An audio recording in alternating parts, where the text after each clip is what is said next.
You're still on the Pulse on the JoyNews channel. Hello and welcome to the Sport. I'm Gary Al Smith. Over the weekend, Black Stars coach Kwesi Appiah named his squad that will play friendly games against Iceland and Japan. Don't forget that it will be the first competitive game for the Black Stars in 2018. And it's been 5 months of inactivity. There were notable news items that headlined across the country, especially because there was no Asamoah Gyan, there was no Andre Ayew, no Jordan Ayew as well. We'll take a look at the squad and talk about what it means for the team going forward. And let's not forget, the next major tournament for the Black Stars is the 2019 African Cup of Nations next year. In studio with me is Hans Mensando to talk about it. Hans, thank you for joining us.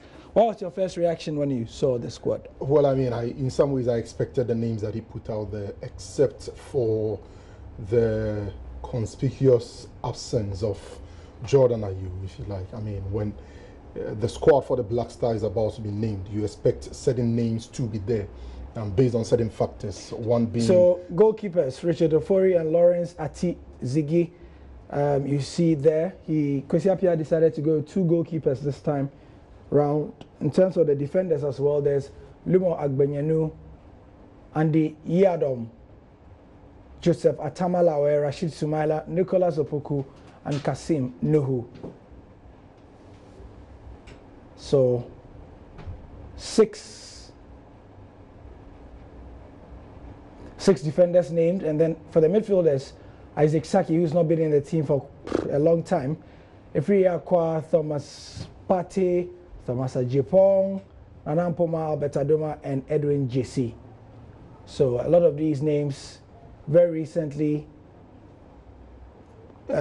as recently as a year ago, had never been seen in the team, but call-ups given to them. Kwesi Appiah of Bayern Munich, the lower teams, I might add, Rafael Dramina, Franka Champong, Richmond Boachi Yadom, and Emmanuel Boate of Levante as well. So, Hans. Yeah, so I was making the point about, you know, the expectation of certain players to be in the squad that will be named based on maybe the player is in good form, maybe in previous games for the Nationals, the player has performed really well. And so it was a surprise not to have seen Jordan Ayew on the basis of his performance for his club side. Never mind that once he had been relegated, he was their best player, you know, and so you expected him to be there. Also, locally, you look at the fact that there was no local player in there, and questions have been raised about the exclusion of Asante Kotoko's goalkeeper, Felix Annan.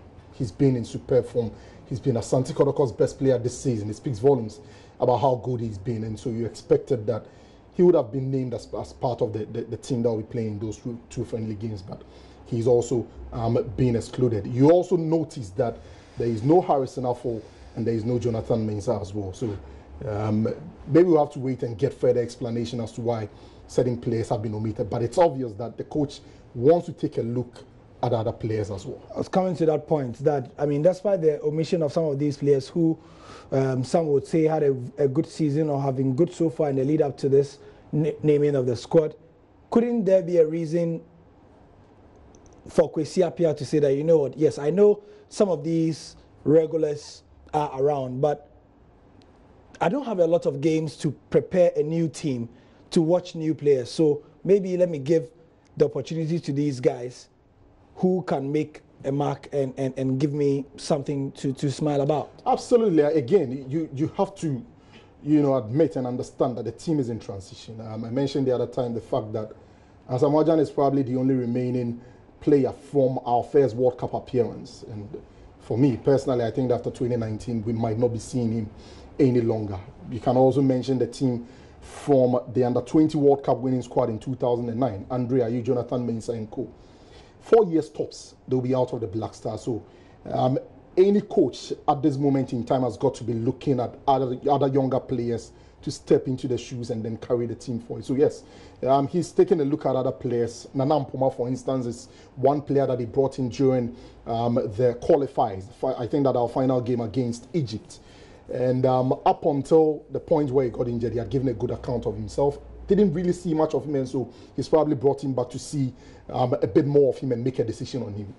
It's the same for other players. The Bayern Munich child who has been called in Tre, he plays in the lower tiers of German football, but he's been banging in the goals in there. We've seen players playing the lower tiers of European football come in and do a job for the Black Stars. And so those are all players that he wants to take a look at and then see where and how they are going to fit into his plans. So, looking at the team out there as well, I mean, other key issues, like he mentioned, have been the fact that there was no player from the Ghanaian top flight, and so a lot of people have expressed, you know, not misgivings, but raised an eyebrow as to why some of the best local players have not had a look in this team, if only to give them a confidence booster. For example, goalkeepers, normally you are used to seeing 3 of them. If you put Felix Annan in there, just to give him some confidence and the lift as well. Absolutely. And you see, I think that there is a feeling among players who are playing locally that until you make your way out of the country, getting into the national team is very difficult. And so, for me, I would like us to use the national team to call us to make a statement that, look, you can play in the country, and if you play well, you are going to get a call-up. But for a long time, especially from 2006 when Ghana started qualifying for the World Cup, anytime there have been call-ups where local players have been in there,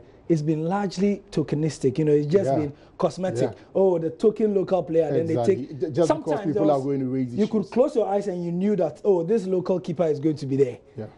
But nothing, you know, just to say, oh, we've taken a player from the Ghana Premier League. I think it's not good enough. I think there are some players who genuinely perform. And for me, I think that get them into the team to compete with the foreign-based players and then make a case for themselves.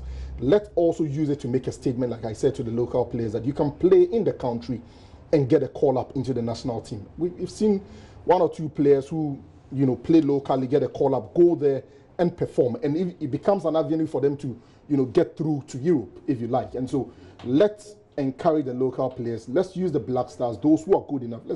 I don't know how the coach is going to justify why Felix Annan is not in the team. I struggle to see what justification there could be for his exclusion.